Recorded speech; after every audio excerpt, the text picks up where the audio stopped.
ایک جھوٹ کی قیمت کیا ہو سکتی ہے؟ شاید تھوڑی بہت شرمندگی، لیکن سوچیں کیا ہو اگر ایک جھوٹ پورے کے پورے مذہب کی بنیاد کو ہی ہلا کر رکھ دے۔ آج ہم ایک ایسی ہی نبوی وارننگ کو سمجھنے کی کوشش کر رہے ہیں جو تاریخ میں گونجتی رہی ہے، ایک ایسا انتباہ جو سچ اور جھوٹ کی حدوں کو ہمیشہ کے لیے واضح کرتا ہے۔ تو سوال یہ ہے کہ کسی پیغمبر سے جان بوجھ کر کوئی جھوٹی بات منسوب کرنا آخر کتنا سنگین معاملہ ہے؟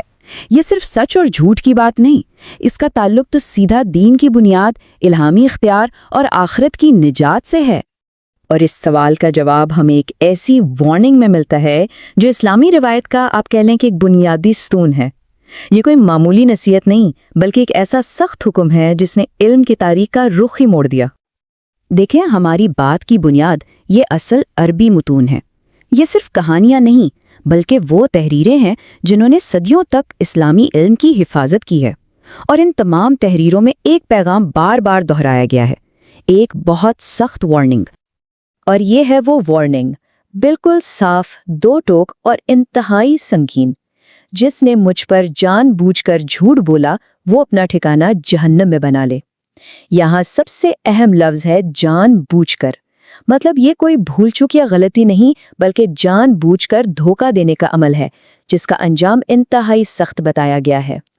لیکن کوئی بھی تاریخی بات اتنی ہی معتبر ہوتی ہے جتنے اس کے گواہ ہوں۔ تو سوال یہ ہے کہ اس وارننگ کو کس کس نے سنا اور آگے پہنچایا؟ کیا یہ کوئی راز تھا جو ایک یا دو لوگوں تک محدود رہا؟ نہیں، بلکہ یہ ایک ایسی حقیقت تھی جس پر ابتدائی مسلمانوں میں مکمل اتفاق تھا۔ اور یہی اس پیغام کی سب سے بڑی طاقت ہے۔ جب ایک ہی بات اتنے سارے معتبر لوگ الگ الگ جگہوں پر ایک ہی طرح سے بیان کریں تو اس کی سچائی پر کوئی شک نہیں رہ جاتا۔ یہ اس بات کا ثبوت ہے کہ ابتدائی مسلم معاشرہ اس معاملے کو کتنی زیادہ سنجیدگی سے لیتا تھا۔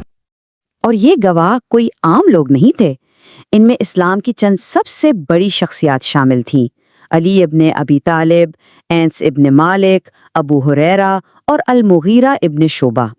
جب اتنے بڑے نام ایک ہی پیغام کو آگے پہنچائیں تو یہ اس بات کی دلیل ہے کہ یہ کوئی عام بات نہیں بلکہ ایک غیر معمولی اور بنیادی اصول ہے۔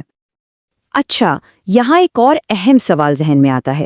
جھوٹ بولنا تو ویسے بھی ایک گناہ ہے، تو پھر نبی اکرم صلی اللہ علیہ وسلم پر جھوٹ بولنے میں ایسی کیا خاص بات ہے کہ اسے اتنا الگ اور سنگین قرار دیا گیا؟ آئیے اسی فرق کو سمجھتے ہیں۔ اس فرق کی وضاحت بھی خود پیغمبر اسلام کے الفاظ میں ہی ملتی ہے۔ یہ اصل متن ہمیں بتاتا ہے کہ یہ عمل اپنی نوعیت میں کیوں منفرد اور دوسروں سے بالکل مختلف ہے۔ بے شک مجھ پر جھوٹ بولنا کسی اور پر جھوٹ بولنے کی طرح نہیں ہے۔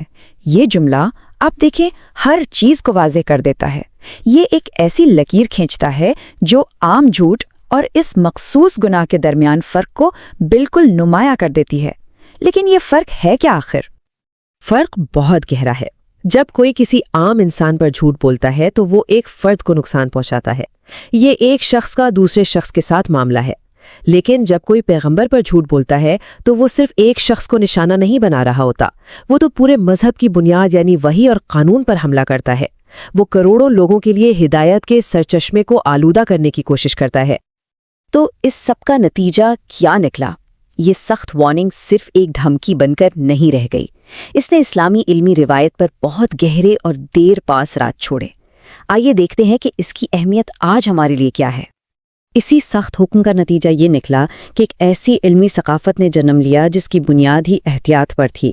دینی علم کو منتقل کرنے میں ہر قدم پھونک پھونک کر رکھا جاتا تھا، اور کسی بھی بات کو آگے بڑھانے سے پہلے اس کی تصدیق کرنا ایک مقدس فریضہ سمجھا جانے لگا۔